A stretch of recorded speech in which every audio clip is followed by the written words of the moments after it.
Ayan. Ito ang second floor. Yes po, at ito po ang aking kwarto. At Wow, para siyang museum. Ay, Diyos ko, ang daming sapatos. Ano ba yun? At kung napapansin niyo po, Wow! ayoko po ng kama na mataas. So talagang foam lang. Bakit? Oo nga. Kasi marami na ako naging kama, pero lagi nasisira. Dahil puro kami lalaki, so harutan, nasisira. Ay gusto ko parang Japanese style. So, nasa floor lang. Yes po.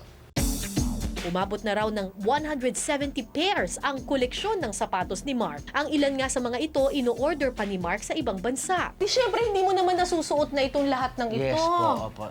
And then, hanggang ngayon may mga dumarating pa rin, mga bigay, sponsors. Meron So, ka bang pinaka-paboritong sapatos dito? Sa ngayon, actually wala. Lahat po sila eh. Lahat sila. Lahat po sila. Paborito mo? Paborito ko eh. At pag may ginagamit ako, for example, white shoes. Pag narumihan siya sa isang araw, pag uwi ko, papalinis ko siya agad. Ah, ganon. So talagang alagang-alaga yung mga sapatos. Yes, and yung mga sapatos lang po ako na talagang, kunyari, sasayaw ako, yun, gagamitin ko siya. Pero pag kunyari may sayaw ako at alam kong medyo mahirap, hindi ko gagamitin yung sapatos. Bakit? What is it about shoes? Magagasgas. Pero bukod sa sapatos, marami rin siyang caps. Yes. Ilan naman ang caps mo? Naku, hindi ko na po siya bilang. Hindi ko na po Hindi siya. mo na bilang. Hindi na po. At ito, lagi ka rin nakakap. For a normal day, yes. Bakit? Okay Wala naman ang po. hair mo ah. Opo, wala lang. Parang naging image ko lang din po. Bad boy. Bad boy image or dancer image. Aha, aha. This ito, one? ano ba to? This is a hoverboard, two-wheeler. Paano yan? Uh, Parang skateboard? Wow, galing! Matinding balance ang kailangan dyan. Pang-tamad po siya.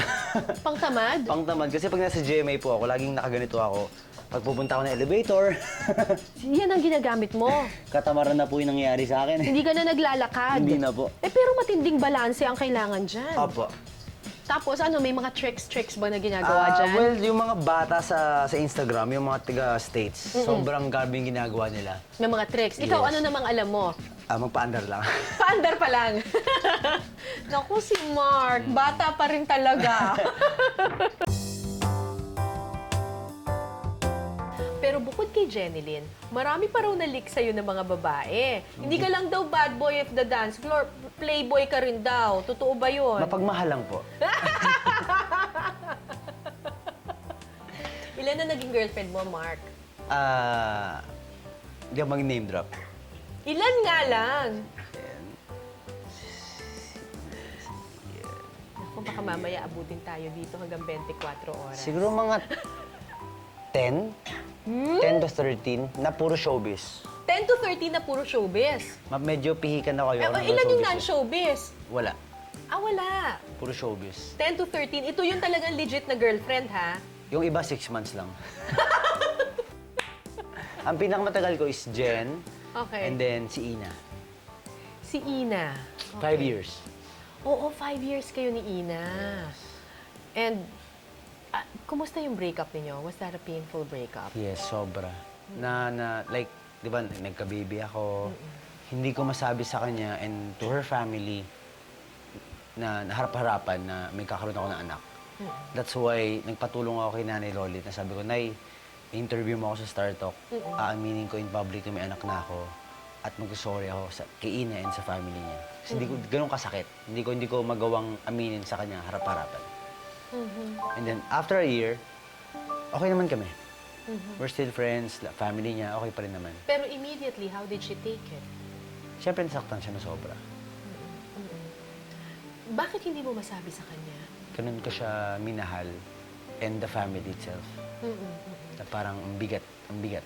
Dahil na-open mo na rin yung tungkol dun sa iyong anak, si Ada. Si Ada. Tama? Okay. Paano mo ba nalaman that you were gonna be a father? Sinabi sa akin nung mommy na bigyan niya ako ng envelope. Huwag ka na to. 4 months na siyang pregnant. So, at that time, parang, okay. So, pag uwi ko ng bahay, ang una ko sinabihan, my dad, tsaka si tito, sobra sila natuwa. Kasi, I mean, gusto nila magkaroon ng apo na talaga. So, doon nag-start. Pero ikaw, Ako matagal nang sink in sa akin, actually. Kasi siyempre, wala namang lalaki na ready na magkaroon ng anak ng biglaan. Lalo pa kung hindi mo girlfriend. Yes. So, inisip ko na lang na sabi ni God, ayaw mo magtino? O, ito, bigatan ng anak.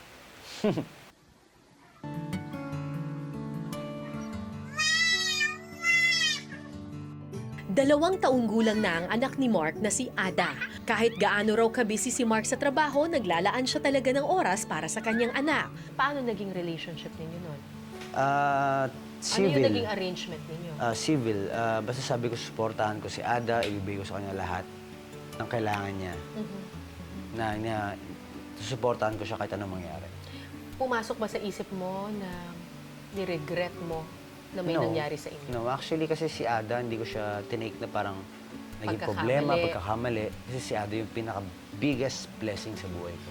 Sinabi mo kanina na sa palagay mo, ito yung paraan ng Panginoon para turuan kang magtino. Magtino at maging responsable.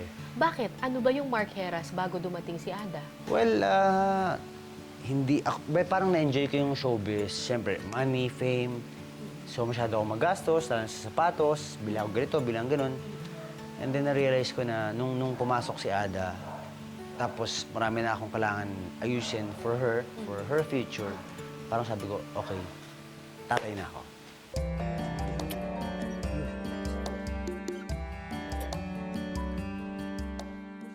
Malaki na nga raw ang ipinagbago ni Mark mula nang dumating sa kanyang buhay si Ada. Bagay na hindi niya pinagsisisihan. May girlfriend ka ba ngayon, Mark? Wala pa. Oh, wala pa. Wala pa. Wala pa. Pero may plano ka pa rin mag-asawa. I don't know. Hindi mo alam. Hindi ko pa alam. Hindi ko pa talaga alam. Pero ngayon, ano na, nagbago na ba yung mga criteria mo para sa babaeng hinahanap mo? Well, ang sabi ko naman sa kanila, package deal na. Kung sakaling niniligawan ako tapos tatanggapin nila ako, kailangan tanggap nila si Ada. At kailangan may approval ni Ada. Yeah. Kasi Pag lumaki na siya. Pag hindi nila tanggap si Ada, Mm-mm. ex, hindi pwede. Hindi na pwede. Hindi pwede. Kailangan tanggap nila ng buong buo yung anak ko.